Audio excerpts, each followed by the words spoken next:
Oh, I'm Karen. Yeah. Uh, welcome to another edition, ladies and gentlemen, of Not the Experts College Football Pod. I'm joined by my esteemed colleague, Titus Majors. Hello. Titus, how are you doing? I'm good, bro. How you feeling? Dude, I'm feeling good. I'm feeling good. I'm We nervous, got but this. I'm good. Yeah. We got this good and scheduled. You know what I'm saying? It was a process, but we got it done. Yeah. Getting it done. Yes, Um, sir. which kind of us getting it done. Speaking of that, there's no Chris here, but I might. There's more to come with Chris. Mm. But he just got a new job, so Oh, congrats. yeah. Shout out to Chris. Congrats. I need to call him tomorrow and give him a congratulations. I've been a bad friend. I think I saw this on social media like 3 days ago, and yeah, to reach out to him. Um, but yeah, go me. Good job. Yeah, I Go. feel like it's one of those things where, like, when you see on social media, because you're moving so much when you're on social media, it's like you plan, okay, yeah, I got to hit him up about that later, but then you just don't, and a week Oh passes by, yeah, and it's like, oh, I missed the window, and you feel yeah, awkward dude. if you text him too late. It's super I have weird a with social media. I have a lot of good intentions, bro. I'll Right. just say that. I promise you. I be the same way. I'm like, dang, I should respond to this. Oh, it's been like a week. I made like 4 Reddit posts in the past month, and I'm like, oh yeah, I'm gonna give people an update on this. Like when I got my car, I was posting about asking questions like, what should I look for and stuff like that. And I got some good replies and everything. And I never updated anybody. Still know if I got a car or not. Dang. It's out here being a car fish. So I gotta do. I gotta. I'll be trying to do better about that. I've had the car like 3 weeks and no one has an update. Oh wow, Yeah, I dude. know. I'm terrible. I'm terrible. You're just you're here for the suspense. You're a suspense artist. That's what you would Right. That's say. exactly what I do, right? I just scare I just see people I just tease people like they're like, oh, I wonder how that guy's doing on Yeah, Reddit that one day that I yeah. commented for. Did he get his You're car? the Did he die? weekend of Reddit, bro. A fact. That's a You great just haven't description. gone mainstream yet. Right, right. Yeah. I would just do that on Facebook with those like posts, those like ask me anything posts where you like Oh yeah, yeah. you And leave a you just comment never and then answer the you just questions. never answer any questions. Like, wow, I was really into this for about 5 minutes and then I was like, all right, I'm out. Yeah. So terrible. It's so terrible. Yeah. Dang. Well, I guess we're gonna talk about the playoff. What just happened? Playoffs. Yeah. Should be talking. Playoffs. Talking about playoffs. Which was yesterday, Saturday. Um, I guess we'll start with Clemson, Ohio State, and everything that came with it, the off the field and the on the field drama. Do you want to start with the coaches battle, the off the field drama first? Yeah, we can start there. We can start there because Um, that's kind of what made this game better, right? yes, and I'm here Like for it. I was it made here it so for much it. better. It really Um, did. I was actually on the edge of my seat. I was literally on the edge of my seat, waiting for the game. Um, so yeah, I want you to kick it off with the person that kicked off the whole bit, which was Dabo yes, Swinney. sir. And since I Dabo know he's Swinney, your guy, yeah, Dabo Dabo's Swinney, your guy. aka I think I'm Jimmy Johnson with a sprinkle of holy water. Came through with his hot. I don't know, guys. I just think you play 6 games, you just shouldn't be. You can't be that high. He brought this paperwork for his coaches poll vote, all that good stuff just played into the narrative, playing into all the narratives that SEC fans, type of narratives SEC fans live for, by the way, that they embrace. So Dabo was in good graces of the whole South. Just to go out there, get on the field. And he kept doubling down on it all week. And then he Mhm. got there, like, doing his, it's just little Clemson Tiger football. You're not little Clemson anymore. You've been to like 5 championships. Relax. Um, Goes out there and gets almost a 50 burger put on him. And this is what made it funny to me, Levi. In the post game, he was talking about all the good things, because like, dude, all the good things happened at Clemson. Yeah, This man tried to bring up they had the most guys with 3.0 this year. Like, bro, nobody care about that 3.0 right now. No one cares about that, bro. No one gives a single crap about that 3.0 right now. Talk about this L. That's what we want to talk about. Don't come up here talking about all these positives, these grades. Like that's what anybody's here for. We don't care about that. wait, he said this in the post game. Yes. Yes. No. I promise you he did. Okay. I mean, I'll be fair with this. I'm pretty sure I know he's brought it up in press conferences. I don't know if post-game press conferences, but it's something Nick Saban likes to gloat. But you don't do that after taking an L. I've never heard the GOAT say that. I've never heard one, decent college football coach bring up GPAs after an L. It's not the time. You bring a GPA at like the end of the year, like when they ask you like, what will you reflect on this season? My man's brought that up in his opening statement. Like, Yo, Dabo was literally arms deep in that bag of of go-tos that he has. Yes, reached down into it, pulled out the 3.0. He's like, oh, that's all I got left. Find anything, any and everything, yo. Yeah. What's funny is he wouldn't now I'm not like one that's big on bulletin board material. But yeah. I do think you did add an extra element of seasoning to a team that kind of dominated you last year. They had too many turnovers to beat you. Yeah. You had a little saison on that with your comments, because he's trying to say it didn't have any effect, but it definitely, I think it did have an effect, because I'll say I already wanted to beat y'all for last year, for one. And a lot of those guys were returning, and two, now you calling them an 11th seed. It's like, bet, all right, cool. Now we really gonna be here for it. But I do have to say, Levi, I think you were more right about Clemson than I was. Yeah. Except for the Notre Dame situation, but in the overall context of Clemson, you were more right about them than I was. I think I was just convinced they were better than Notre Dame, which any good team is better than Notre Dame, as we see. Any elite level team is better than Notre Dame. But I do think you were more right about the fact that Clemson just really wasn't there like that this year. Well, I really do appreciate that. And you pretty much said something that I now don't have to say, because I did want to bring that up. But I really was only going to bring it up if we were going to talk about if I was choosing last week who was going to win this game, I probably would have said Clemson. Right. And I don't know why, even though I really was torn on it, it would just be, I would have just been a flip of the coin, but I probably would have went with Clemson. But I already had, the backpedaling ready of, if they lose, I'm still going to be right, because they're going to get exposed in the areas of, where I think that they've been weak in, and why I thought they would lose to Notre Dame, or why I just think that, they haven't been Clemson this year. So thank you for that. And two, I want to touch on what you brought up about the bulletin board material, of course. That's where me and you are different. I'm a big believer in bulletin board material. Also, it's all got to be in the right context and whose hands it is in. It can't just be on anybody's bulletin board, and it can't just be hung on a bulletin board. There's a lot of outside things that go around it, like TVs and all that stuff that you got to have.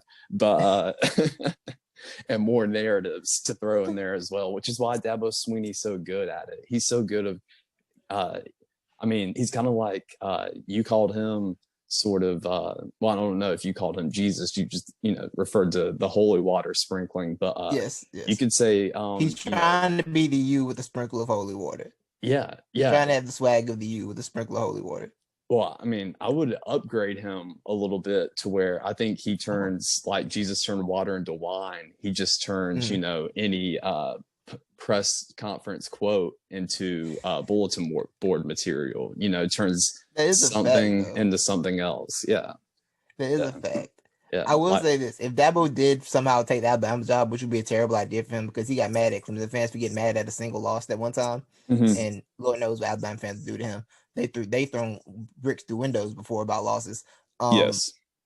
I do think that he would have the Auburn rivalry up to a T, because he would say so much nonsense about them, just shady comments, and he would be lit.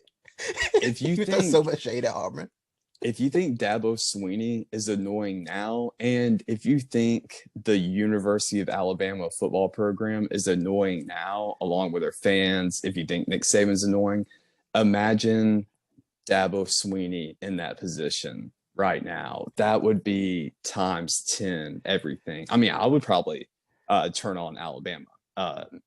It would annoy me. It's legitimately like Bizarro Saban. Yes. Like, Saban's not going to give you anything about anything ever. and Dabo's out here just calling teams 11 seeds. Yeah. Publicly and bringing his papers to press conferences. No, okay.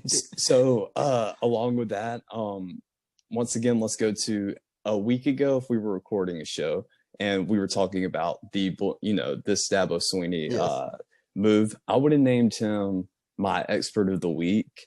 Along with the wait to see of, let's see how this unfolds. And of course, this week he would be not the expert of the week, but I viewed him as the expert of the week just because I appreciated the trolling so much. I really liked it, and I think he was out there just to troll, and I loved it. And two, I slightly agree with it because even though I do fully understand why, and I was pretty much saying they're going to get in, and I understand like why they are one of the best teams, definitely top 4 team. Right. But again, I mean, it does kind of irk me a little bit just because I think that does come with an advantage. So, yeah. I'm sorry, my face changed, but apparently Jalen Hurts is on the sideline and Nate Sudfeld's in the game tonight. No. Everybody's getting to play. Every quarterback's getting to play except Carson, who's a healthy scratch. Yeah. I love the Eagles. I love everything about Philadelphia. I just saw that real quick and had to just interject that. I'm sorry. You're good. But yeah, I think with Dabo this year, I feel like more than any other year, this is like first year Dabo's faced like a lot of backlash for a lot of different things, right? Yeah. A lot of it we discussed on the show, some we discussed on here, but like this kind of felt like one of those. I don't feel like he had the team to be talking so much this year. Yeah. You know what I'm saying? Yeah. Like, it looks like he didn't have the squad for it because he had the Florida State situation, which to me is just, I still don't understand why he did that. That was so weird. Mm-hmm. Like the way he handled the Florida State thing was just corny to me. So it felt like this kind of the build-up. Like, all right, Dabo, you cashing a lot of checks. You're writing a lot of checks, Dabo. You got checks spread out. I think I don't know. I think it's kind of like we let him get away with it, which was fine. I mean, because at the beginning, I don't hate Dabo, and I mean, no, I don't. Yeah, yeah, and I think he's like genuinely. I think he's a good dude, and I do appreciate the energy. I think Dabo has good intention in a lot of his stuff. It just comes off as very annoying to a certain point.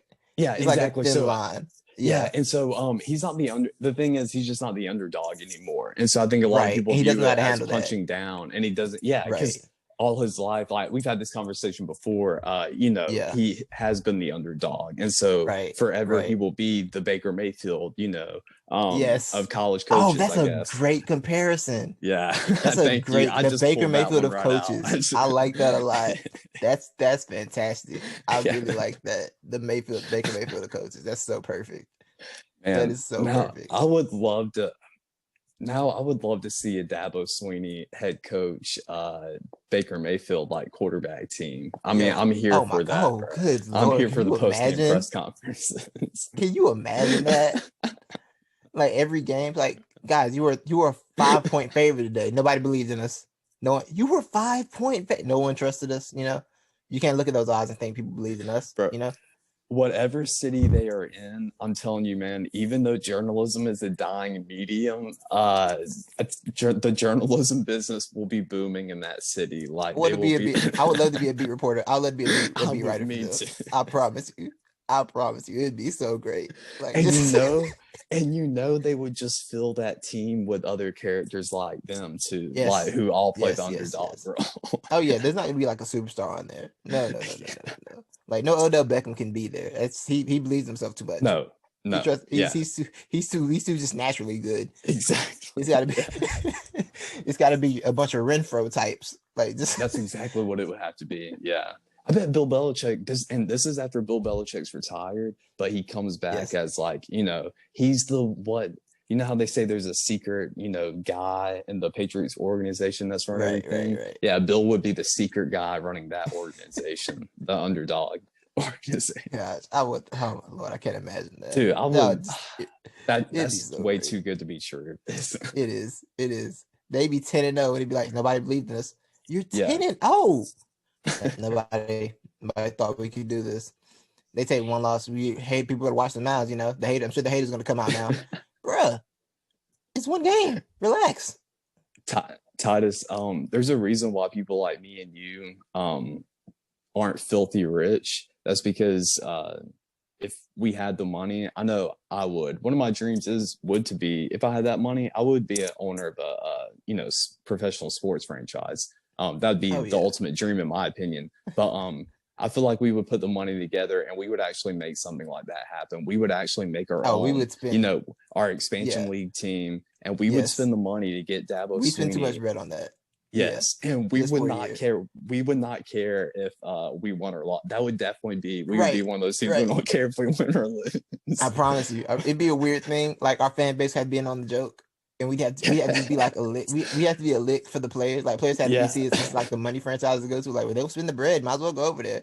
But yeah. like, we just chilling the whole time.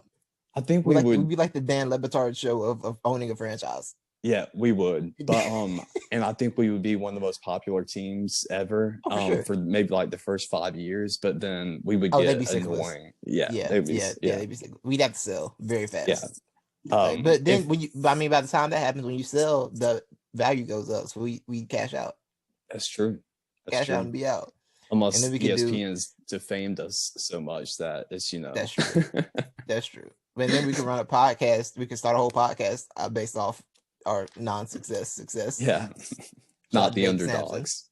Exactly. Or Shout out not the Dave big Sampson. dogs. Exactly. Exactly. Oh, Nate Sudfeld just overthrew a receiver for an interception. So that's nice. Nice. So the Washington football team is going to the playoffs. It looks like.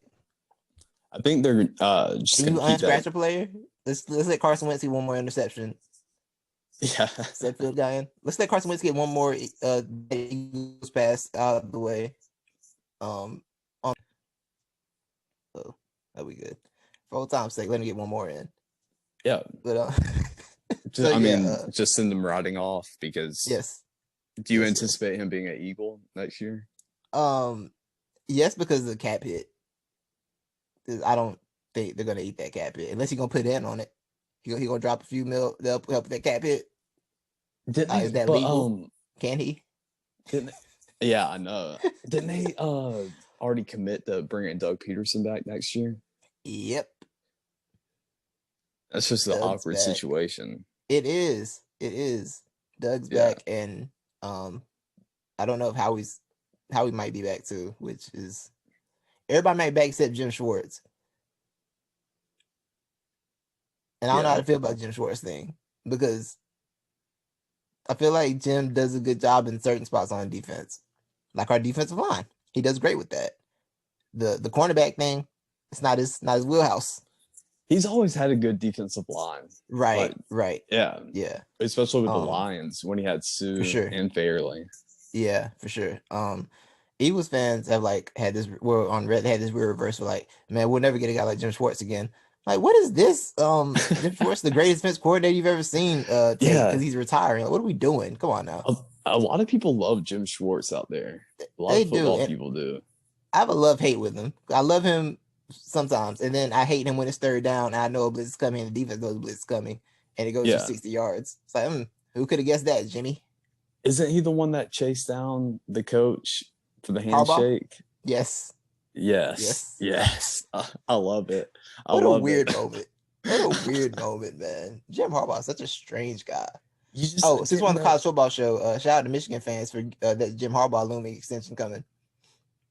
Oh wait, is that coming for real? I saw someone CFB about that yesterday. With there's optimism about a extension. I don't know who's optimistic about it, but I hear you. But that's the weird thing is that they're the ones who are optimistic about it. Everybody wants, I've been saying all along, I think everybody wants Jim Harbaugh in Michigan except for Jim Harbaugh. But he doesn't want to let down the Michigan. They're like, let me go. Please let me go. No, you're gonna stay here forever. You think it's an act of hate at this point? Like someone in Michigan just hates him and they're like, you're not going anywhere. Yeah, like he told the wrong person he wants out. Like that's what happened. Right. Yeah, somebody with a grudge. Yes. And now they're just making it like they're calling his bluff. Do it. Say you don't want to come. Say you don't want to come back, Jim. Say it. Yeah. Don't say it, Jim. Go ahead, just say it. I'll make you the richest man in the world, but it's like those in those movies where somebody's getting tortured. and like they have to give somebody they care about up. Like just say the name. Yeah. Say the name, Jim. Yeah. They're like, no, I won't say the name. That's all you have to do. You can make this happen whenever you want. It's one of those evil situations. Yeah. So, Press the button, man. Press the button. Just push the button. All you have to do is push the button. That's it. Yeah. Terrible, man. I know Ohio State fans are ecstatic. Yes. I wonder how long the streak can go. Like before he accidentally gets a win. He's got to accidentally win one eventually, right? What do you mean? He's got to accidentally beat Ohio State at some point, right? Oh, for us? No, I'm saying Jim's got to accidentally beat Ohio State eventually, right? Oh, he stays for another 6 years. Yeah. Oh, dear God, Al Smith just like threw a it. pick back. Al Smith just threw a pick. Lord have mercy. It's still 17-14. Good. Throw this game in the trash. Dude, this is the first time I've watched it since, like, maybe right after halftime. Oh my God, the Bucks are somebody's gonna come in here, gonna come to one of these teams and just roll somebody in the first round. Good Lord, they are. It's gonna be dark. Unless it's the Giants, though, because I just feel like the Giants. I don't know. There's something weird with that. Joe Judge Juju. Oh, okay. I really like Joe Judge. I mean, I feel like I've said that before. I said that before the season. That yeah. I think we were both high on. Yeah, because I'm like, I don't know what Joe Judge is gonna do. He's the only coach that scares me because I've never seen him before. I'm kind of terrified of him a little bit. Yeah. Exactly. Lil Dino Doug would be the scariest coach in the division for me. I feel like you got to be somebody. You got to be something. You carry some type of aura around you if you hop from special teams coach to head coach. I think special teams coach was like the big, like his largest title, and he was only that for 1 or 2 years, and that man made himself into a head coach, and so exactly that got to bring something to the table. Yeah, because I didn't realize, that's what John Harbaugh was. Special teams coach. Oh, special teams? Yeah. I didn't know that. And there's a fumble. What is this football game right now? It's not even raining anymore. Oh, is this? I can't tell. This is incredible. This is an incredible display of football from the NFC East. National spotlight for the NFC East. I'm sorry. We can get back to college football. What a way for it to end. This is the perfect way. This is He couldn't even pick the snap up. I mean, it was a bad snap. He couldn't even scoop it. Yeah. This is just like Jameis Winston throwing a, one final interception. Yeah, one final interception. Yeah, it was a pick six. Yeah. That's true. I'm sorry. We can get back on topic now. We've been all around the place. Yeah, we have. Are you gonna actually edit this, or are you gonna leave all this in? Dude, I might just keep this in. I might trim it a little bit. I understand. Leave it in. Let's see. I wanted to get back on. I'm not even off the coaches thing yet. I want to go on to what Ryan Day said. What did he say? I missed his comments. Well, it was just him alleging Clemson or Mike Venables. You haven't seen that? No. What did you say about? Oh, he said that talking about Mike Venables. He said he's a really good coach or whatever. He said he has a lot of success over there, and it's just kind of odd to me, or it's just really impressive how his defense is always able to fall into the right play, almost like every play. And he said, and then he just came out with it. He said, so there's a lot of people who think they're stealing signs, or we think they're stealing signs. Ooh. Something like that. Like straight up called him out, and I loved it. Yeah, it rang a little light bulb into me, off in my head, and I'll go on about that, but because I think there's some substance to it. But I just really loved how he threw it out there, didn't care, and this is after Dabo's already brought about his stuff, so he fires back at Brent Venables, by the way. Yeah, Brent Venables, my bad. Mike Venable. Yeah, I started saying Mike with it's good. That's Tennessee. But okay. Yeah, but I loved how he just threw it out there on the table, because if it indeed is true, I feel like that puts you on your heels a little bit as a defense coordinator, and you're getting called out for stealing signs, and you're like, oh crap. And so now you think they know, or they're prepping for that. So I'm sure Ohio State switched it up. Probably, switched it up at halftime and did something different that wasn't on film, like when it came to relaying signals. Right. Yeah. Clemson's last 2 playoff appearances defensively have been some ugly displays. They've been some ugly displays. The LSU game last year, which granted, but maybe that was just one of the greatest. Winning. They were and then they all of a sudden it was just pain. So I feel like I may be wrong about this. I feel like Ed Orgeron or somebody from like Joe Burrow, somebody said from LSU said in an interview after like the game, they addressed that. They said, they were like, how were you able to turn it, turn the game around, like switch momentum? And somebody said, we made a lot of adjustments in the ways how we relayed our calls. Something like that, along the lines of that. I may be wrong, but I feel now that I'm thinking about it, I feel like I've read that or that was in the headlines. That's very interesting. Yeah. If they want a playoff game next year, we can go ahead and make this fact, right? If it happens to them again next year, we can go ahead and make it law. Yeah. But I think it has substance because when he said that, I was like, actually, now that I think about it, that's true. Because every time, the reason why those Alabama Clemson games were so great and so entertaining is because, and the reason why Alabama was able to pull off those victories is the plays we did it that were non-offensive plays or that were these like crazy offensive plays that we made, but because Clemson was playing great defense, like I swear you can go back and look at it, but when it comes to calling an onside kick, surprisingly, or getting a kickback, pump back, pick sixes, fumble recovery, stuff like that. Those were big momentum swingers and for Alabama in those games. And when we did make plays offensively, coming out party. Yeah, exactly. OJ Howard, like somebody who was not used all year. So, I mean, it makes you think. I think Clemson's great, like what they've been doing over there. And but I find it suspicious. I think it's more, I find it very likely without, any investigation or anything. But the reason why I find it even more likely is because I think it's weird how Brett Venables is, how comfortable he is over there. Because if he is, which I would argue, especially if he's not stealing signs, the best defensive coordinator in college football right now, and he's been that for a while, and he's had all these chances to get interviews to be a head coach, and I don't even think he's taken an interview. He's expressed no interest in leaving Clemson. Well, in fairness, Kirby did that for what? How long was Kirby with Saban? About 10, 15? Yeah, that is true. 2007 to I know he did. He did turn down his alma mater. I think Kansas State is where he went. They wanted to talk to him. He was like, no. Kirby? But I'm also like, it's also Kansas State. And if I was at Clemson, I wouldn't be trying to go coach at Kansas State either. I would want to take a hotbed job like a Georgia, like Kirby did. Even if it's not my alma mater, I'll take a hotbed job before I take that kind of job. Now there's an interesting article about this that I found. Okay. This is on 11warriors.com. I don't know if that's a school site or anything, but it had the Ryan Day comments.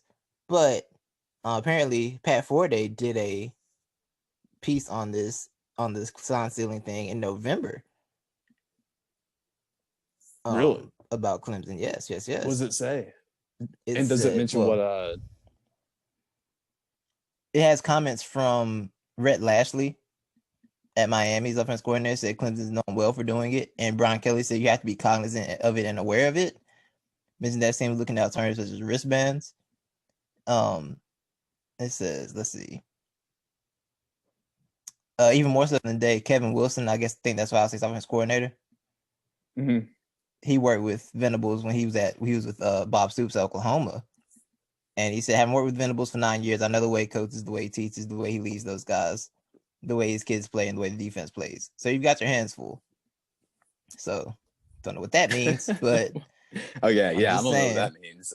But I'm saying there has been smoke on this fire. I want to go see the full Pat Forday article, but there's smoke around here. Yeah, and I get it. Stealing signs is a part of the game, but also I was going to ask, how prevalent do you feel like that is So I think it's very prevalent, but I think the ways in which they do it, I don't know I how got you. prevalent it is. And Yeah. I think the most prevalent ways of doing it is in game. Is I'm pretty sure you've got somebody up in that booth, next to these coordinators, and that's all they're doing is just watching the other sideline Right. with binoculars, pretty much. Right. And so they're Right. probably doing it in game and trying to figure it out. And you're probably trying to figure it out in game film too. Mm-hmm. Because I'm sure you can see those coaches in the background in game film. Right. But if you're doing but you could be one of those programs out there if you're pulling some Bill Belichick, Spygate type of stuff or whatever. Right. So Right. I don't know. Are you overdoing is the question. Like, it's something that takes place, but how much are you doing it? Yeah. Right. Yeah. It's like the thing in baseball. It's like there's a level to this, like certain level, okay, certain far, sometimes you're going too far with baseball. Like you're just doing too much with the trash cans and your possible buzzers on your chest.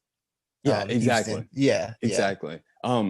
And so I should probably make that clear is that I would not be mad at Clemson at all if it was just, hey, they're really good. They got some pretty top-notch dudes up in those booths, and they're just really good at picking up on signals. Right. Like they're just really smart. And I'm like, that's fine. They're, they pick up, that's part of the game. But if they're doing some sneaky stuff, which I think because of how well they're able to do it and how consistent they do it, they got to be doing something dirty. Yeah. It's either that or it's so prevalent and they're just somehow better at than everybody else is. And people are mad about that. Yeah. You know what I'm saying? And it's always one of those two elements. Yeah. It's one of those two for sure. Yeah, exactly. But that's just like with the whole Alabama, like when people say, y'all are cheating or Alabama's cheaters. I mean, I'm not going to deny, like, yeah, they are probably cheating. But I will argue that 99.999% of those programs are cheating. And the ones who aren't are just because they can't afford to. It's high-level college football. Yeah, exactly. Wasn't the LSU booster stealing from the hospital? And that what was happening? A children's hospital, bro. Embezzling from the children's He was embezzling from a children's hospital. To pay the offensive lineman's father. Yeah. Like, what are we doing, bro? What is this? What is this sport? Like, what? What is this? But yeah, it's messy. And I will say that I forgot my point. I was gonna go somewhere, but I forgot it. Because getting caught up in the LSU thing, because that story just shook me so much. I was dead when I saw that story. Sign stealing. Yeah. I don't remember what it was. We can move on. Oh, okay. Come back to me. If it does, I just blurt it out. Yeah, I'm sure it will. That's all we do. Yeah. Absolutely. So, what were your overall thoughts of Ohio State Clemson game? I didn't expect Ohio State to beat them like that. I was really shocked when I saw the score at halftime. And I was kind of thinking Clemson was going to get back into it early in the second half when they stopped Ohio State. I think I text you, there's a tweet ready in the NTE drafts. You'll know when to send it. Yeah. Because I set it up at work and I had it in the drafts just in case the choke began. And then I think Ohio State got into the top, went down and got touched. I said, okay, never mind. Scratch that tweet. Yeah. I was impressed though, man. That's clearly the best Ohio State's looked all year. I don't know if it says more about the time off that they needed to try and figure some things out offensively that they were still trying to figure out. Because, I mean, when you look at the Big Ten, where they traditionally, like, the first 4 weeks is all the non-conference games. They didn't have any of that this year. So then by the time you get to midseason, they kind of figure out, they're kind of running. And I think most schools kind of do that too, right? The first 6 weeks of Alabama are not the last 6 weeks of Alabama. Yeah.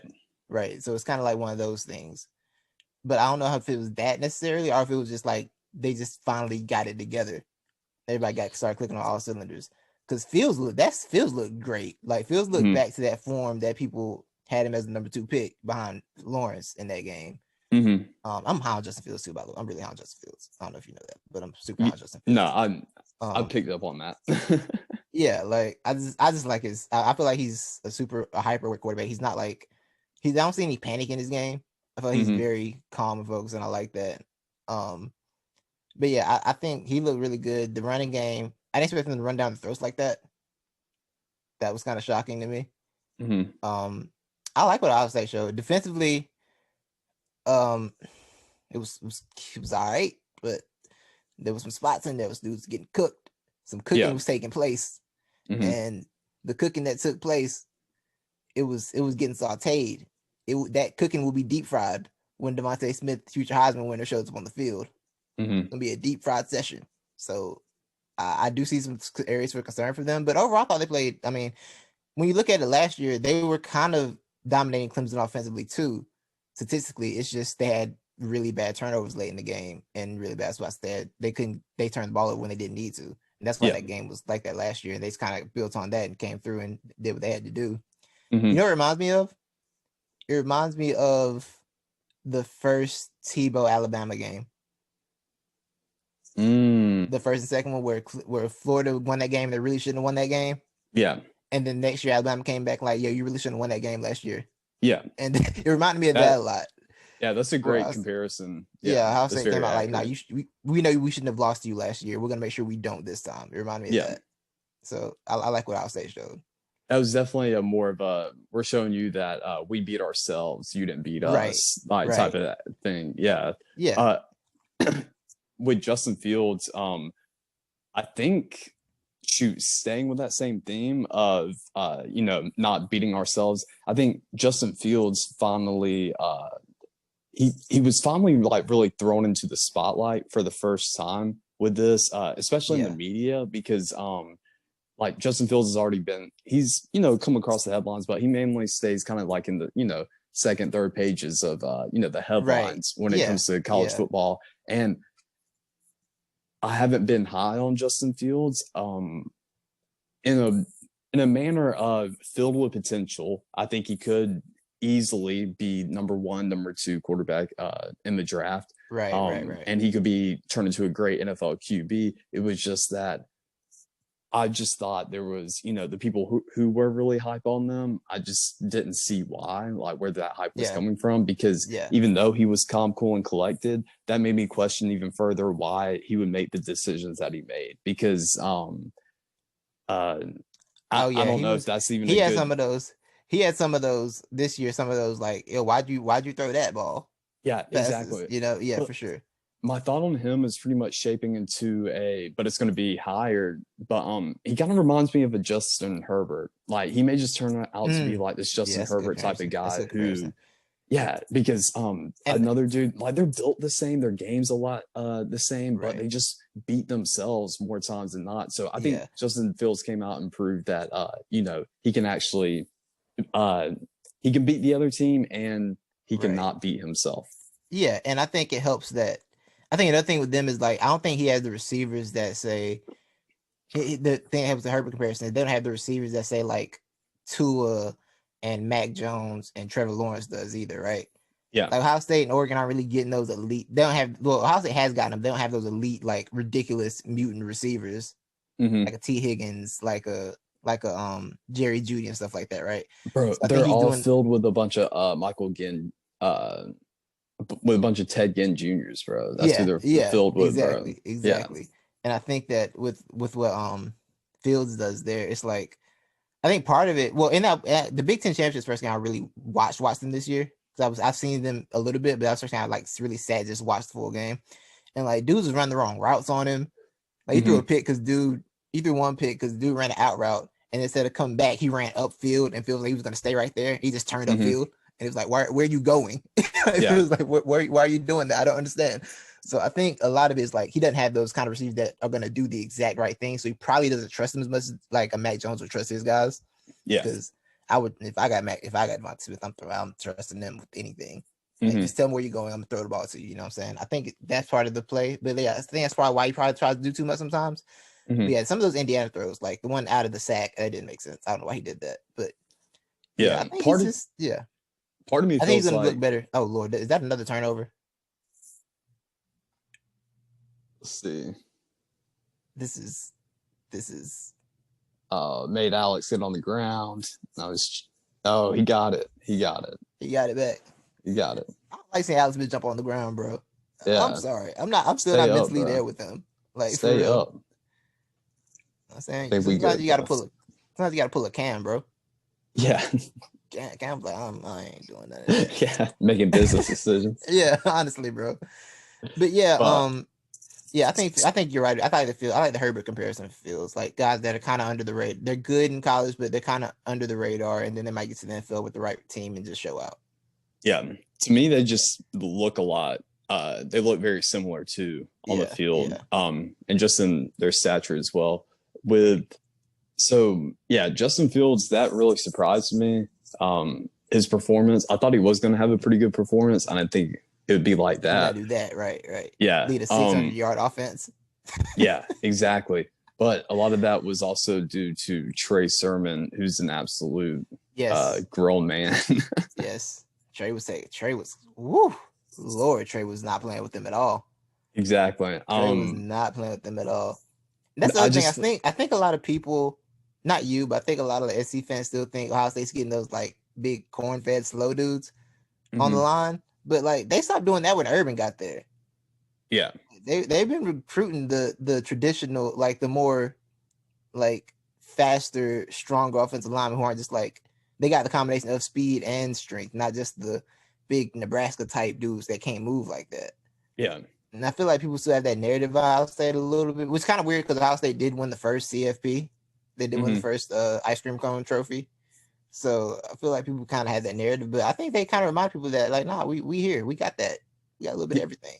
Yeah. Well, that game and their performance, it pretty much reminded, it made me think of a lot about Alabama, Ohio State in that first CFP championship game. And they just brought, Trey Sermon busted down onto the scene like Ezekiel Elliott did. A lot of us didn't even know about Ezekiel Elliott or took him that seriously until he put up that performance. Now, a lot of that, I think, is due to the fact that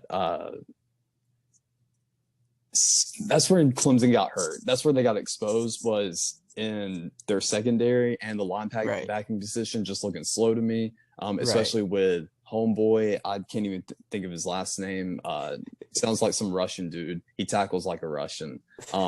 So he gets thrown out. Like a Russian is a funny phrase.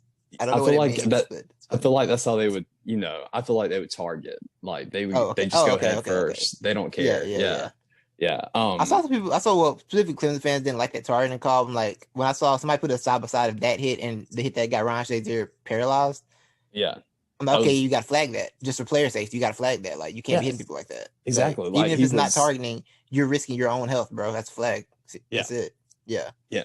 That was textbook form of targeting. Like, you could outline him out and put him in a freaking handbook for it. But so that's where they got exposed. It was with the play action, I think, or not the play action, but the play run option. Yeah. So the RPO, and that's what, the RPO. So that's what scares me. As an Alabama fan, is that RPO is looking good, but at the same time, Steph Curry fans with 62 points tonight. Nice with the dub. Yeah. Okay, but shout out Steph Curry. But yeah, so that's we got to talk about how he cooks Dame Lillard, but that's another story. Yeah. Continue. RPO exposed. RPOs, RPO exposed him, I think, because Trey Sermon, what he did was very impressive.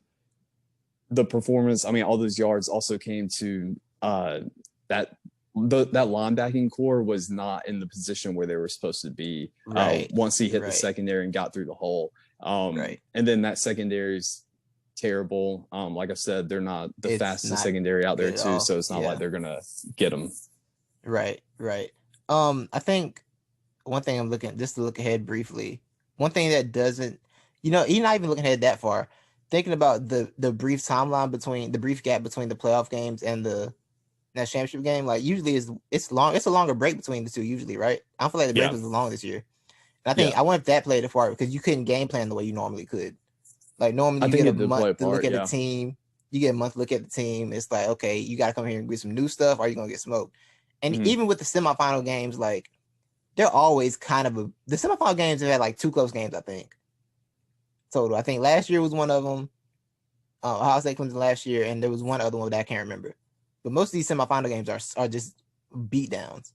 Yeah, typically. That's why I can't get up for these 18 playoffs. Everybody's crying for now. It doesn't make sense, bro. It really to me doesn't. If you want to extend it, what makes the most sense to me, and I've said this with Chris on the pod, but make it 6 teams, and you give number 1 and 2 the a bye. Yeah, you give one. You got to have an incentive, and 2, we know like 1 and 2 is usually the most superior teams. Exactly. So yeah, give 1 and 2 the bye, make 3 play 6, 4 play 5. Right. Because like everybody wants this parity thing, but you're not the top. Man, college football, there's parity and there's a disparity at the top of it. This just is what it is. Like, there's nothing you're gonna do about that, right? Like, yeah, there's a large disparity about who's gonna do what at the top level of college football. And you're gonna have some combination of the 4 to 5 schools that get in there, and one of them is gonna smoke the other one.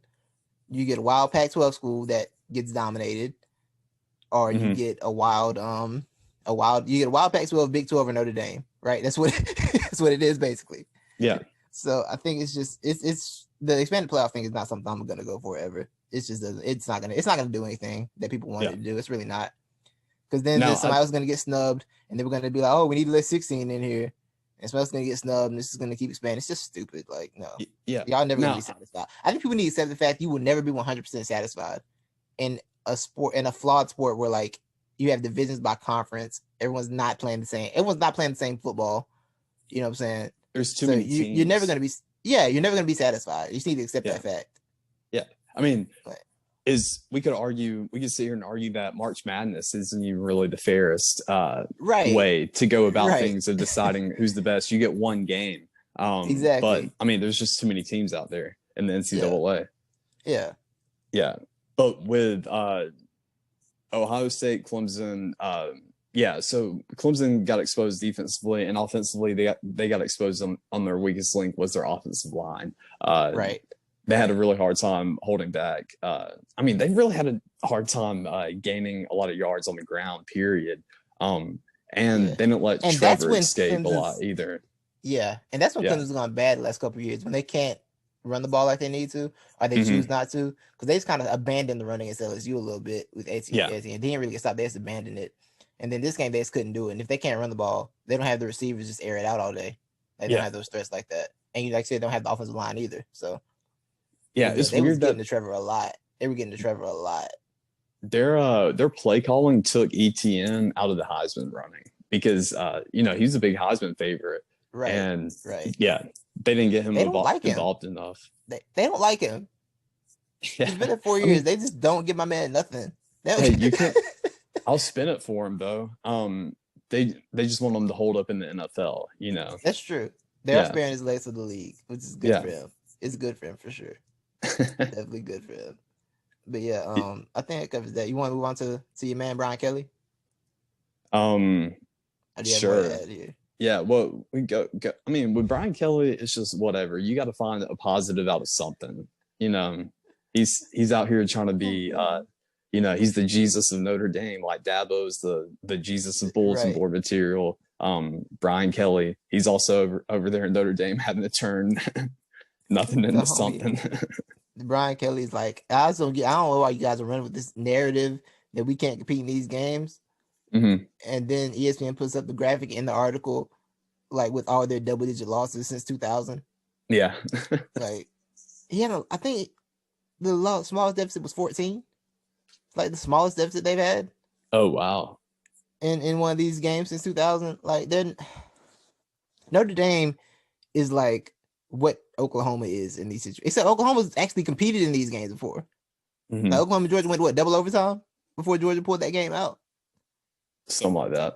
Yeah, Notre Dame out here just getting smoked. Yeah, regularly. Like I'm sick of it. It makes me laugh. I truly enjoy it because I'm not a Brian Kelly guy in general. Yeah. I just really enjoy watching them get smoked. And I think we all knew what was going to happen. I also think Alabama took mercy on them and decided not to hang as many points as they possibly could on them because they didn't have to. Yeah, I think they got real early that we don't have to do this much to them. Because one thing about Alabama, man, and especially in the first round of the playoff, they don't really be trying to hang a bunch of points. They just kind of get to their mark and stop. Like, I remember the Washington game, what was it, 24-0? They just kind of hung out there like, okay, cool, we can stay right here at 24 and they're not going to do anything about it. Yeah. We do that unless you gave us bulletin board material. Yes.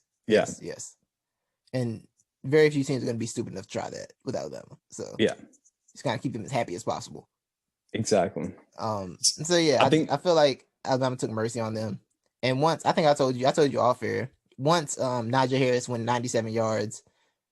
Once he went 97 yards in 3 plays in 5 plays, I said, okay, cool. There's nothing's gonna happen here, and went to sleep.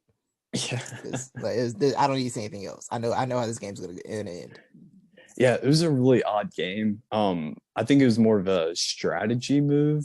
I wouldn't call it mercy. I would just say they don't want to You don't need to show show. everything, right? Yeah, you don't want need to show everything. Yeah, because definitely too, if they were smart and kind of looking ahead, which of course they wouldn't admit to it, but you gotta kind of look ahead, I think, for this and anticipating, especially. I'm sure they probably anticipated Ohio State, and you got it. We're gonna have to have some tricks in the bag, I believe, against Ohio State because if we still had Jalen Waddle and if we still had Landon Dickerson, then that's when I would definitely be full blown. All the smoke, whatever. I'd be rapping Drake, but but with those two pieces missing, especially Landon Dickerson going down, and that offensive line was looking really suspect. There was verbal, yelling, confrontations going on out on the field. Oh, I'm sorry. What was the verdict on Landon? He got hurt in the SEC championship, right? Yeah. Oh, he's done? Yeah, he's done. Okay. Because I meant to check up on that, and I never did. Yeah. Actually, I can't even remember what it was. I believe it was the ACL. Okay. I remember he got carted off, so yeah. But yeah, he's out for the rest of the season. So there was definitely I would say we were probably, I really think it's an overstatement of us. I think it's really weird that everybody's on the boat of oh yeah, it's fine. Like, they were going to kill him. Everybody's like carrying the same narrative as you were. And I'm not saying it's, an agenda or narrative. Like we all just hate Notre Dame. We all just created, we created all Notre Dame's blowout losses. Yeah, I think that's what it is. I think it is more out of the, just hate of Notre Dame and them just saying, like, yeah, they took it easy on you. Yeah. Yeah. But to me, I mean, the reason why I kept watching all 4 quarters of that game is because I thought we looked really suspect in some areas. And I think Ohio State is the perfect team to expose them. That's very interesting. This is such a stark turnaround from because I remember our last live show weeks ago, Levi. Our last live show of 2020 at Butler Productions Multimedia. You were on I want all the smoke. I don't care who you put in there. I got money on Alabama versus anybody. But you weren't thinking Ohio State was going to be there, were you? You were thinking something was going to happen, and they wouldn't be in this situation. They would be in this spot.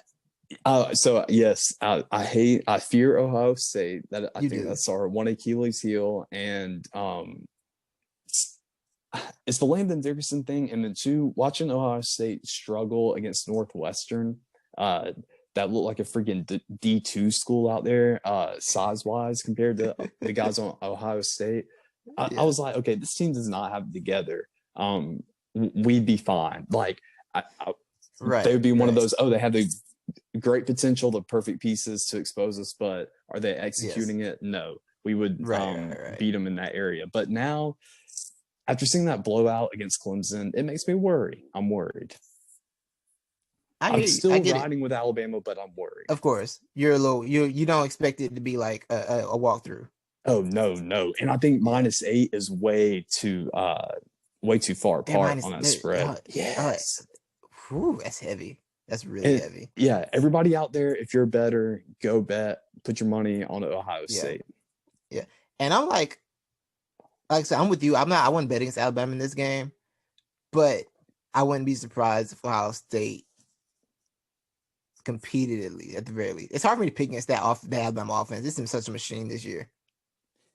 It has been, but like I said, that without the center, it does make me worried. Yeah, it hurts. That helps. Because one thing about Ohio State, they keep a good defensive line. They've kept a good defensive line. That's been the thing they've done consistently. So like, they lost Chase Young and they're still scary. You know what I'm saying? I mean, going against Clemson isn't the best sample because Clemson's O-line has struggled this year. But I mean, they dominate. I mean, they were having a hard time moving the ball on the ground and through the air just because they were constantly in the backfield.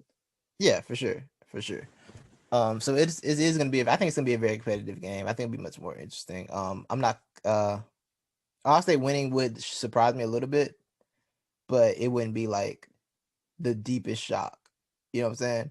they'd be like, oh wow, they really pulled that out, huh? Yeah, it wouldn't surprise me, and the reason to add another layer of it, along with just our traditional struggles against Ohio State and an RPO type of offense, and with a Justin Fields type of quarterback, and a Trey Sermon type of running back. Right. What really worries me is that a person that really stuck out to me and has stuck out all year to us is Dylan Moses. And we hate it because we all love Dylan Moses. I love him, but he has not been the same since the injury. He's just not fast enough. And Notre Dame got some pretty big plays offensively in the second half.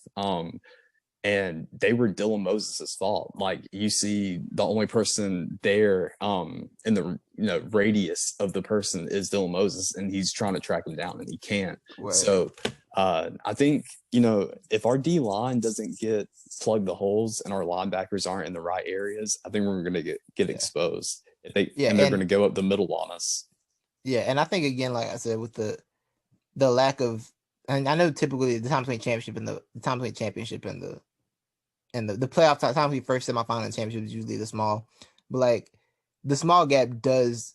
I'm not even in the camera. I just realized that the small gap in time does affect the way the advantages Saban can create. I think we both said, like, Saban with months to prepare, you're probably in trouble if he's got months to prepare for you. It's gonna be a problem. But this like 2 week thing where it's like it's not week and a half, 2 weeks, whatever. Week and a half. Yeah, week and a half. It's not a lot of time to really just settle in and lock in on what you want to do. It's not a lot of time to just completely look, this is what you're going to do. This is how we're going to play it. You don't have much time anymore. Now you got to go your principles that you've already set. You can't really embrace anything new too much because it's not enough time to get it, to drill it in. So I do think that helps Ohio State with their offense. And like unpredictability on offense has always been Alabama's Achilles heel, right? Mm-hmm. Like unpredictability has always been a problem. It's a problem for anybody, but it's like glaring for them because they don't have many weaknesses defensively. So they've always been such a solid defensive team. So like anytime you have the element of improvisation, it does create problems for Alabama's defensive abilities. Yeah, it does. I think it does create a threat that I think people are overlooking a little bit with that -8 number. I do think it's being overlooked a little bit.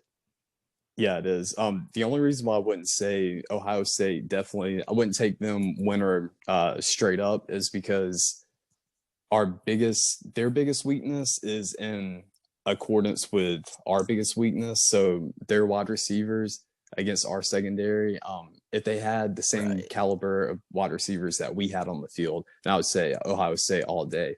But since I'd say we do have the upper hand in the secondary a little bit, that gives us this very small edge.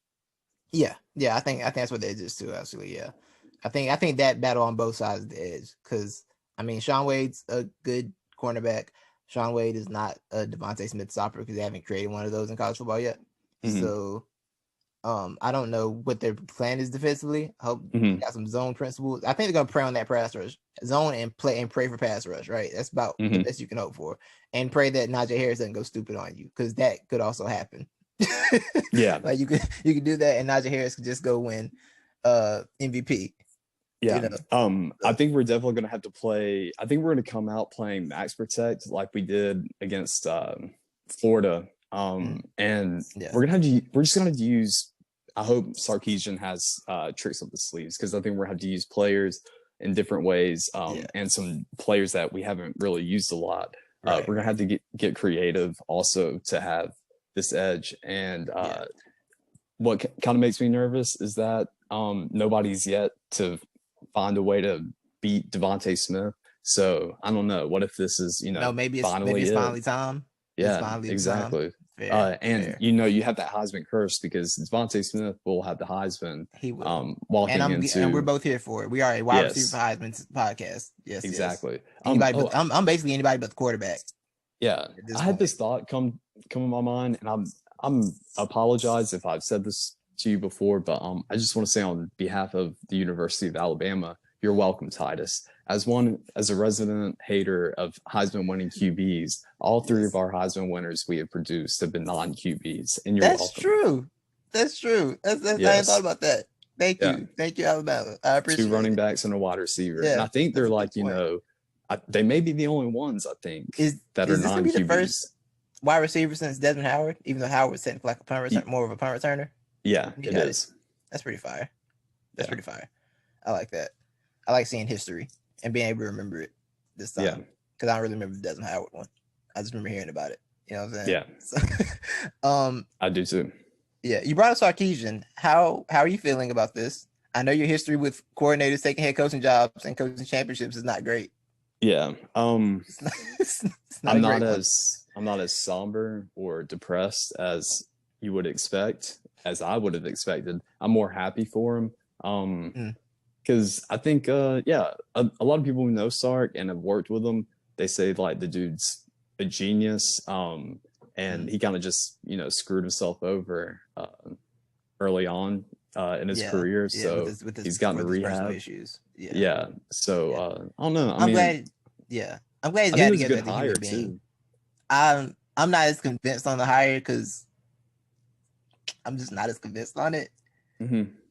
But like, it's hard for me to judge the Alabama offense coordinator because ever since Kiffin got there and showed you how to use all the toys, it's kind of like, just don't screw it up, bruh.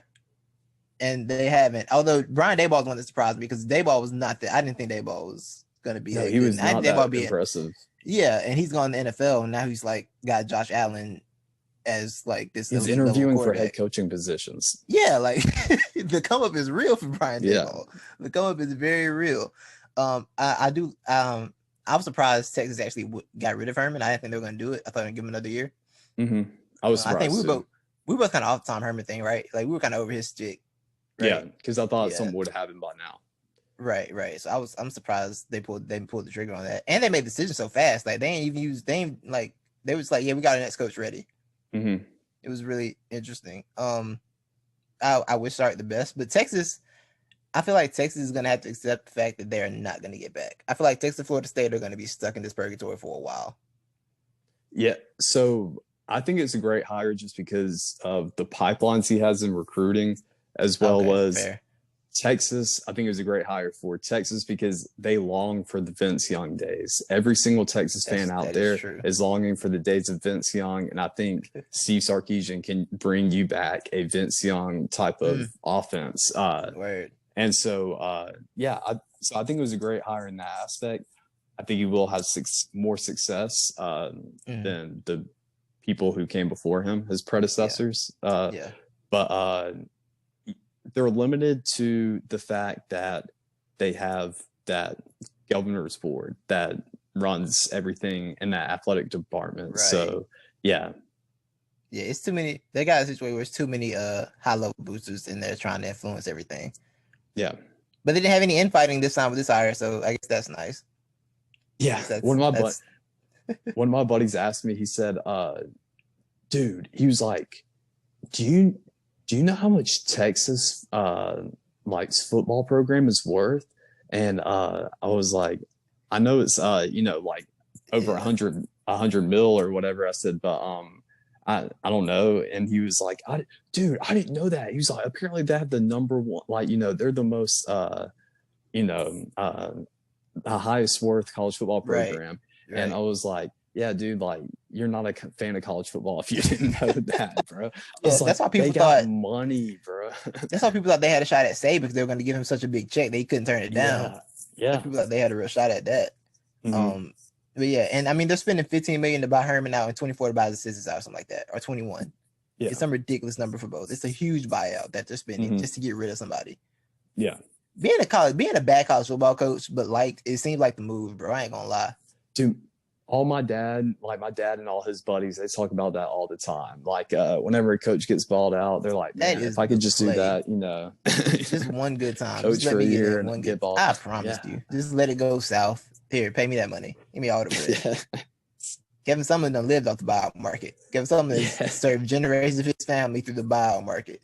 He has built generational wealth through buyouts. That is crazy. He's out here flipping demographic statistics. Some people flip houses. Kevin Sumlin flips buyout markets. That's what he does.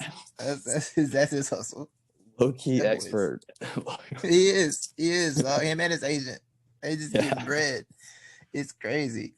But yeah, I'm curious to see how it goes, Sarkisian. Which Alabama people is he going to steal? He's gonna try to steal this time. He's trying to steal our wide receivers coach.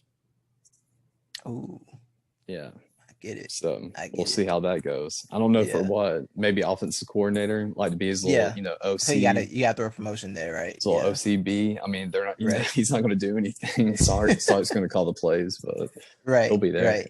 You can help build the game plan up during the week. He'll have the binoculars up in the up in the booth. So is Tom Herman going to be a game coordinator or whatever fake position y'all give people before they get promoted to offensive coordinator? Dude, I don't know. What's that fake position Alabama comes up with? Bro, consultant, game day consultant. What is it? You don't even want to know, dude. You don't even want to know. Now that you brought that up, guess who is on campus right now? Who? He comes from the state of Texas. His last job was just in the state of Texas. Who am I missing? NFL. O'Brien? Yes. Oh God.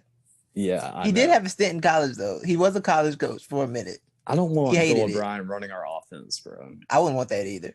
I do not want him in our locker room. I don't think that's going to happen. I mean, look, like everybody's all about like pretty much every time somebody gets, just leaves their, they just get fired. They want to go to Alabama and spend some time there just to see what like is going on over there. They just someone described it as Alabama's school for coaches who can't coach good and want to learn how to do other things good too, like the Zoolander quote. I'm like, that's exactly what it is. Yeah, it's like bro. I mean, it's pretty much biblical, man. It's like in the Bible, the lady, she just touched the hem of the robe, bro. I mean, she really needed like a medical operation, but really all she had to do was touch the hem of Jesus, and she's healed. So all you got to do is touch the hem of Nick Saban. It's like taking your trip to Israel as a Christian, right? Like your first trip to Israel. That's basically what it is. Yeah. You hang out in Alabama, you see life in a new way, and then you come back restored to wherever you go next. The Mecca. Yes, pretty much the Mecca. It's incredible. Yeah. I was Sarkisian the best. So how many points? What point range do you think this game's gonna be played in? The 40s, the 30s? The 40s. 40s and the 30s. One team's going to have, it's going to be around there. Yeah, I can't see it being in the 20s. That'd be very shocked if it hung around the 20s. It could be one of those things where I feel like maybe one of those like low scoring games till the fourth, and then it just gets crazy. Mm-hmm. Those are always fun. Like those like nail biters in the fourth quarter. All of a sudden, the final score is 40-something to 38, 35 or something. It's like, how did this happen when it was just 20 to 16? Yeah, exactly. I feel like it might be one of those. Yeah, it might be one of those games too that I don't know. You're just thinking, even though on paper any other game you think it's over, but I mean you don't. But it's not over, or you just convince yourself it's not over. Right. I can see it getting like that early, where it's kind of a blowout, but you're just waiting for that comeback. Yeah, for sure. Because I mean that's kind of how the first I'll say Alabama playoff game went, right?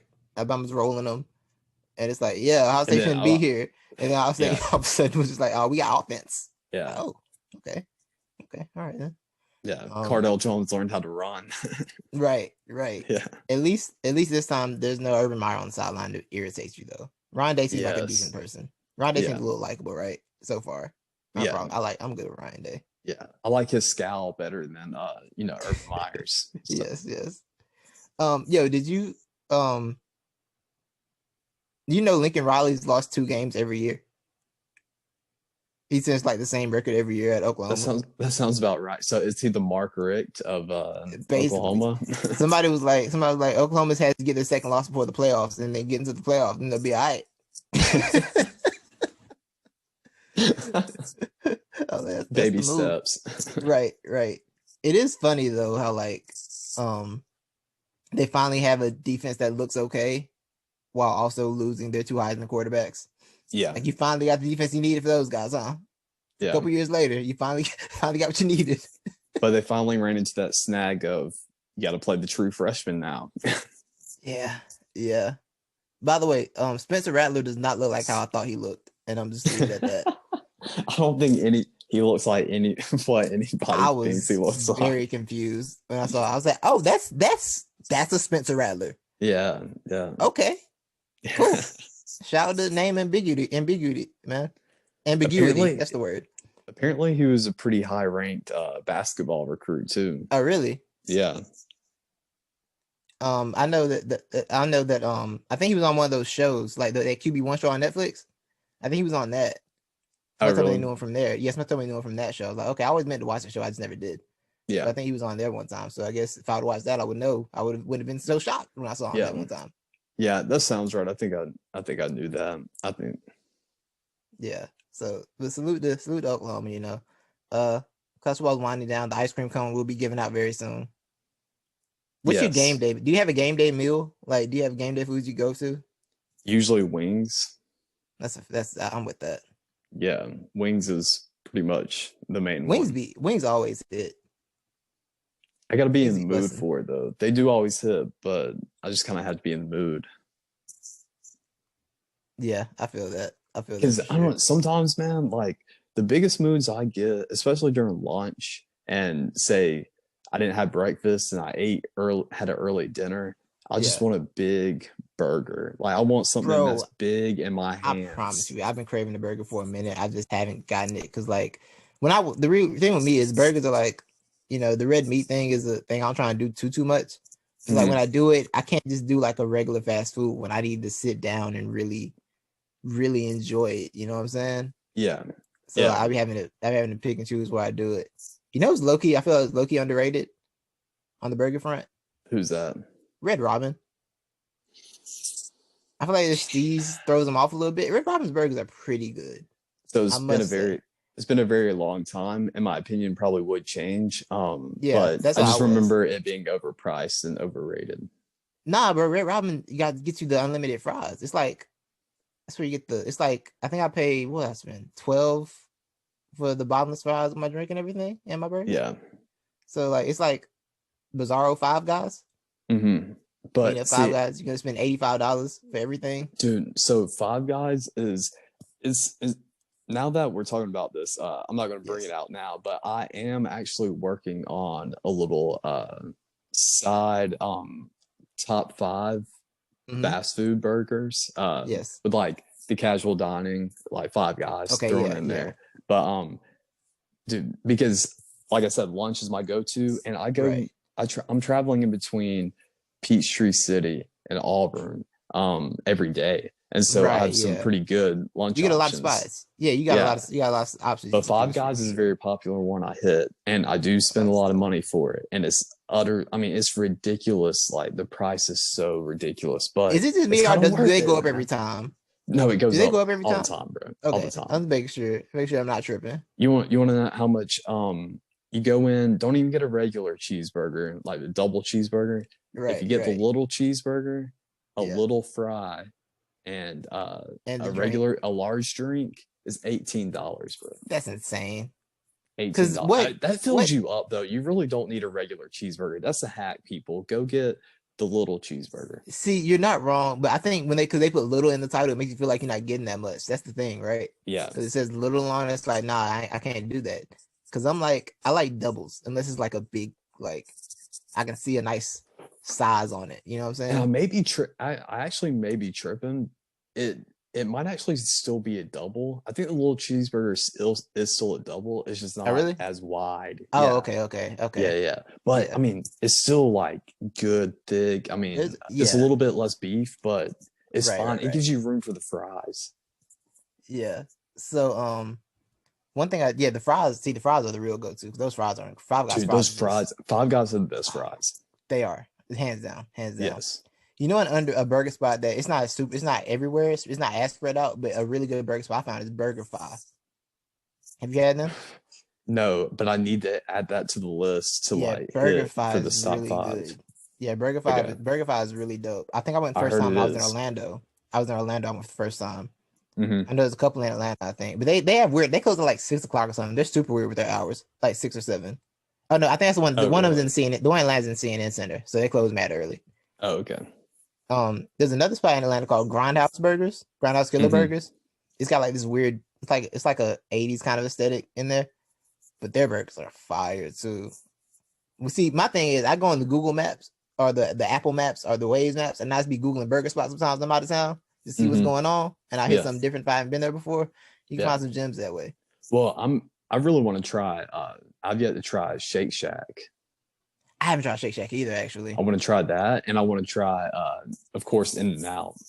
Yeah, I think the closest thing to Shake Shack I've had is probably Rocket Fizz in Atlanta. Is that what it's called? Okay, yeah. I think that's probably the closest thing, and they weren't bad. They were like a higher grade of Steak and Shake, basically. Mm-hmm. So it's not bad. You know, Steak and Shakes, it is what it is. I heard it say a little bit better, you know, it's a better Johnny Rockets, which is pretty much like a Rocket I'm sorry, Fizz. Johnny Rockets is what I meant. Johnny Rockets is what I meant. I don't want to say Rocket Fizz. Yeah, Rocket Fizz is the soda. That's the candy store. Yeah, I'm tripping. Yeah, Johnny Rockets. That's what I meant. Yeah, Johnny Rockets, yeah. Good God. At least I had the rocket part right. Yeah, you know what's crazy? You did. I was saying it, I'm like, I feel like it's in the right name at all. But I was like, I'm gonna just go with it. Because Levi looks like he knows what I'm talking about. So I'm just ride with it. Yeah. It was Johnny Rockets. We got it. Yeah, yeah, for sure. Because something about Phillips Arena and all that. Yeah. Yeah. Or, excuse me, State Farm Arena. I apologize. Yeah. And I need to try Whataburger again. I've had it before, but it's been too long and I had a bad experience with it. So I'm gonna try it again.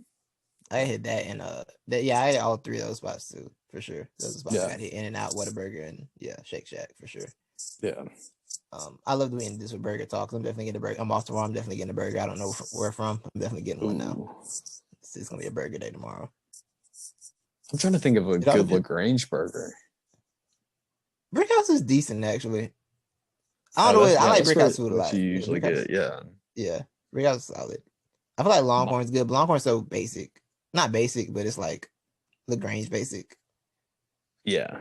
Like, dang, see, I don't even really hit those spots when I want a burger. I'm thinking like, well, of course, Charlie Joseph's, if I'm in the mood for that. But, my Charlie Joseph's opinion is not high.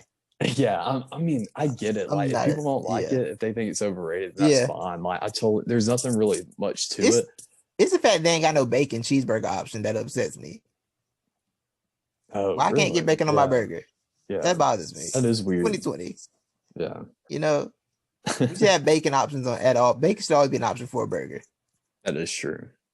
Yeah, I think that's my main thing with Charlie Joseph's. Yeah. Yeah. And I don't think I experienced it at the right time. I think it's like, if I experienced it from childhood, I experienced like kind of a like 17 or something like that. First time I went. Yeah. So I didn't have the allure of being a kid and going there and enjoying it. It was like I've had burgers before. It's in the present. Yeah. It's like it's like it's like the varsity for Atlanta people. Yeah, that's pretty much what it is. Yeah. Yeah. It kind of is. Yeah. All right. Yeah. But I think Dairy Queen has an undergraded burger, and I go there a lot. You're right about that though. Yeah, that flame broiled style is great. Yeah, and you can actually see the fire come from there, unlike Burger King's flame broiled beef. Burger King's so Dairy Queen kitchen. Burger King's so bad. It is. I tried to have Burger King burger. Like I tried to have their fake bacon there one time. Like, this is not hidden. This is not hidden at all.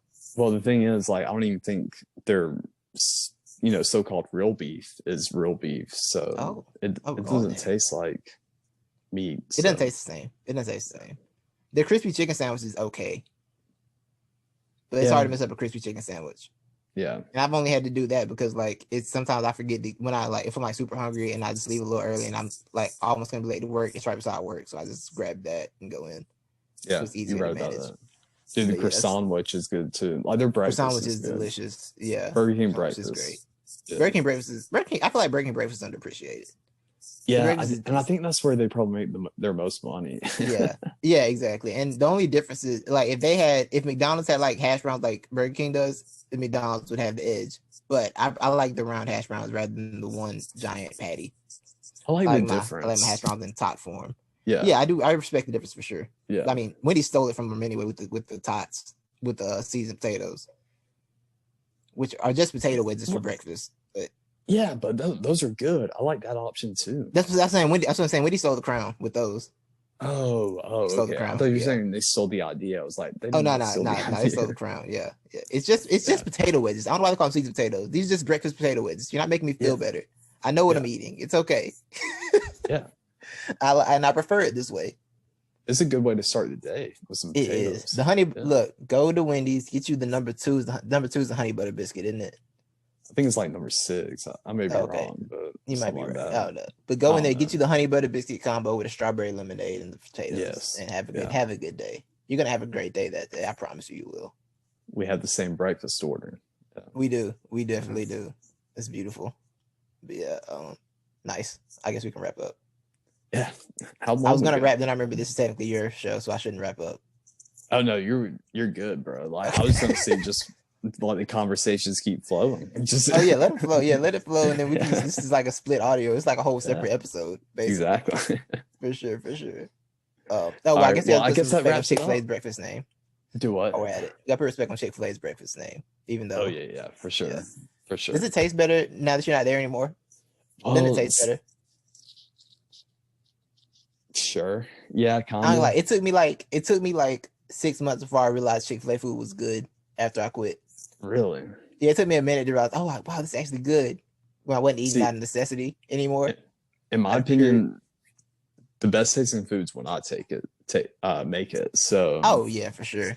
Yeah. When you can freestyle your own order back there, it's beautiful. Like freestyling your own Chick-fil-A order you can do some good things. We're just making sure I get the best, like hottest stuff. Exactly. That's the key. Yeah. I used to be able to make good salads there because I just get hot chicken on it. Yeah. Like because fresh hot chicken. I would make hot wraps too. Yeah. It's cool when we do it. Customers doing it is just being pretentious. Yeah, that's annoying. Good house order. Yeah. You remember the Chick-fil-A customers that stayed coming in there getting the scrambled egg cheese bowls? Dude, most annoying things ever, bro. They still be doing they were so irritating. And they be in there like every single Saturday. Yeah. It was so I couldn't stand them. They got on my nerves. Like leave us people that got it every day. Yeah. Leave us alone. What's more? Go cook this at your house. It's not that hard to cook scrambled eggs and cheese. You're just throwing our day off. And my nerves. But yeah. Well, I guess that wraps it up. That's a good wrap. That's a good wrap spot right there. For another edition of College Football Podcast. Thank you, Titus. Absolutely. We got really deep in there, solved a lot of problems. We did. We got to the X's and O's, some X's and O's talk. It's beautiful. We almost sound like professionals today. Almost. I think our food talk is the best. We're gonna have to do a food podcast eventually. Yeah, we are. Yes. We are. All right, man. Well, I should probably hit the bed pretty soon. I got work. Oh, you got to work in the morning, don't you? Yeah. But I'm pretty sure I'll probably just do like a half day or something. I don't know. Okay, good. Yeah. I think I told manager. I think I told my supervisor, you can call me tomorrow. I'll come into work. I didn't mean that. Don't call me, please. I really didn't mean that. Please don't call me. It was one of the things I said because in a weird, nice mood. I felt bad for her because I knew she got kind of screwed last night, so I kind of felt bad for her. But I told her I can't do Sundays. I can't do Sundays. Sunday's too much for me. So I was like, call me Monday if you need me. Good. I was in my feeling bad mood, and I'm looking at Monday. I'm like, that's gonna be Monday through Saturday, bro. Don't do that to yourself. Yeah. So hopefully you don't call me today. Hopefully. Right. Yeah.